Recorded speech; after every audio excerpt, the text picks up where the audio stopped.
ನಮಸ್ಕಾರ ಎಲ್ರಿಗೂ, welcome back to my YouTube channel. ಇವತ್ತು ಶುಂಠಿ ಬೆಳ್ಳುಳ್ಳಿ ಪೇಸ್ಟ್ನ ಮನೇಲಿ ಹೇಗೆ ಮಾಡ್ಕೊಳ್ಳೋದು ಅಂತ ತೋರಿಸ್ತೀನಿ. ಫಸ್ಟು ಶುಂಠಿ ಬೆಳ್ಳುಳ್ಳಿ ತೊಗೊಬೇಕು, ಆದರೆ ಅದರಲ್ಲಿ ಬೆಳ್ಳುಳ್ಳಿ ಸ್ವಲ್ಪ ಜಾಸ್ತಿ ಕ್ವಾಂಟಿಟಿ ಇರಬೇಕು ಶುಂಠಿಗಿಂತ. ಇವಾಗ ಶುಂಠಿ ಮತ್ತು ಬೆಳ್ಳುಳ್ಳಿನ ರುಬ್ಕೊಳ್ಳೋಣ.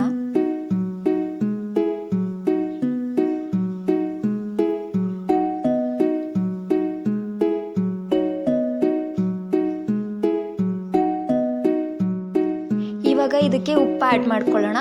ಉಪ್ಪು ಹಾಕ್ಕೊಳ್ಳೋದ್ರಿಂದ ಇದು ತುಂಬ ದಿನದ ತನಕ ಕೆಡಲ್ಲ, ಅದಕ್ಕೆ ಉಪ್ಪು ಹಾಕ್ಕೊತಿದ್ದೀವಿ. ಇವಾಗ ನೀರು ಹಾಕಬಾರ್ದು, ನೀರು ಹಾಕ್ದಿರ ಹಂಗೆ ರುಬ್ಕೊಬೇಕು.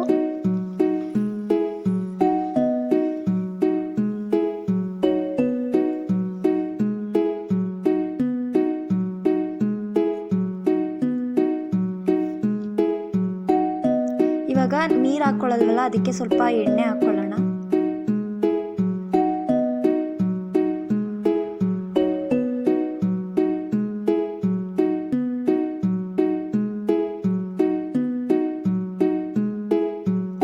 ಈ ವಿಡಿಯೋ ನಿಮಗೆ ಯೂಸ್ಫುಲ್ ಆಗಿದ್ರೆ, ಇಷ್ಟ ಆಗಿದ್ರೆ ಪ್ಲೀಸ್ ನಮ್ಮ ಚಾನಲ್ನ ಲೈಕ್, ಶೇರ್, ಸಬ್ಸ್ಕ್ರೈಬ್ ಮಾಡಿ.